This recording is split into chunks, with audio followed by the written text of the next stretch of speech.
Hello, friends, and welcome back to In the Studio, episode 103. Okay, today I want to talk about squeezing the last 5% out of your track before you send it off to get mastered or master it yourself. So, what that means to me is adding little flourishes to the track to help it maintain its interest. Little incidental hits that happen occasionally, little effects, sweeps, and whooshes, whatever. Um, just little touches here and there that will really help your track stand out from everyone else's. So that's where I'm at with this project, and I thought I would show you one of many methods you can use to add these little touches. So let's do it. I'm going to go for like a little kind of like ping pong delay effect that I could automate in on occasion. I'm going to show you how I would set that up. So I have this ping pong auxiliary track here. So I'm going to add a few plugins to this, and then we'll go through them one by one. So I'm going to add an EQ. I'm going to add a Fruity Delay 3. I'm going to add a pitching tool. I'm going to go for the Waves sound shifter. There we go. And maybe a little reverb as well. So on the EQ, I just want to roll off the bottom end, which I don't need. I'm going to take away the top frequencies as well, kind of confine this effect to this frequency band, just to help keep things clean and put this delay effect in its own space. Okay, on the delay, I want to try a ping pong on this, and I might go for an eighth dotted. So I'll pull that down to 3. I'm going to bump up this feedback level a little bit, and I think I want to give this some resonance as well. So I'll push that up, and that should be good. On that, we can always adjust that. And then what I'm thinking is I want to use this probably on my hat group. So what I want to do is actually pitch this down by, I'm going to try 5 semitones, just to kind of, again, put this delay effect in its own little, space in the mix. And then I'll probably just give it a little bit of reverb as well to help even, push it back in the mix even further. As you know, the more reverb you put on things, the further away that they appear. So I'm going to pull this out wide. I'm going to kick this down a little bit, maybe around 1 second, and then give this a little bit of a low cut too, just to help keep things clean. Okay, I think that will, let's try that. And so what I'm going to do is use this on my hat group, I think, and I could try this on whatever I wanted to. I could even try it on the percussion, claps, whatever, and you could try it out on whatever you want to, but I'm going to go for the hats first, see how that sounds. So I'm just going to play around with the send amount here and see how that sounds. So here we go. Just going to have a little jam around for a second.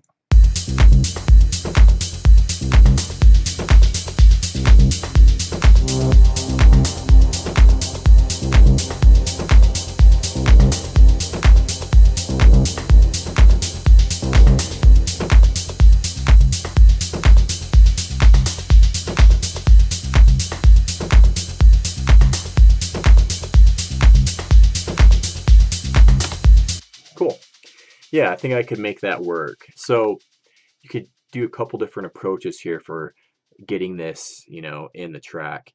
You could just link the send amount to your MIDI controller and jam around with it live, which is definitely something that I've done in the past, and just record that throughout the whole track. Maybe try it a couple times, and then once you get a take that you like, just stick with it.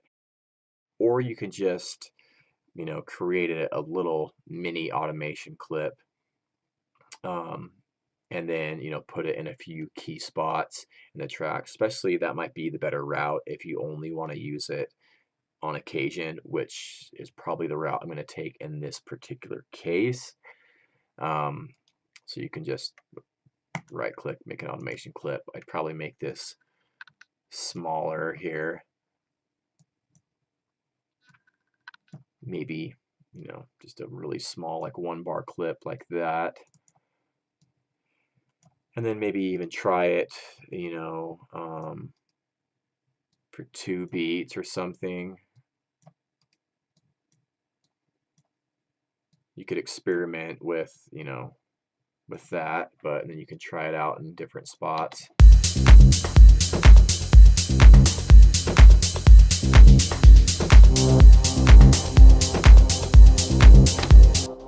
Yeah, you know, you could move it around, try it in different spots during the grid. You could even take it off, snap to grid, and just move it around freely, and you come up with some interesting um, things that way. And then you can make variations on this, you know, by changing up the curve. Maybe you want it to ramp up or something, um, whatever. And then you can make a variation, make unique. Okay.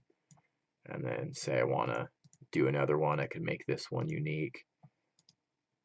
And so you can have a couple different variations on that.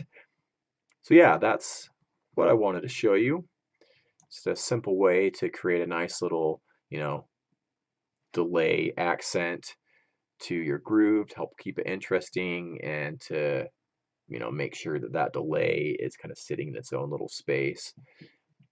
So, and then I just have another example here that I want to show you in kind of the same vein, like adding these little flourishes at the end. And I have one other example here I just want to show you really quick. I'm still working on these little accents and things, but I think this is a good example here. So during the breakdown, I have this bass sweep occurs in a few spots throughout the track. Here it is on its own.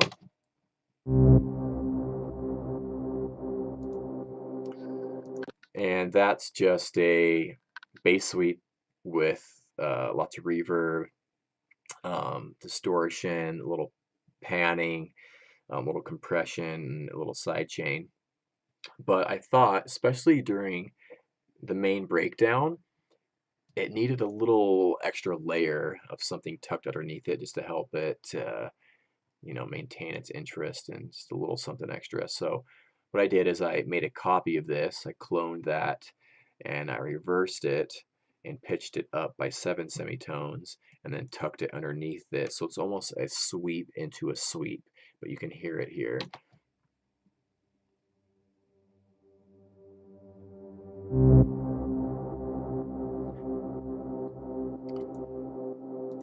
And that's one of the things that's just really going to be hard to pick out in the context of all the elements playing together.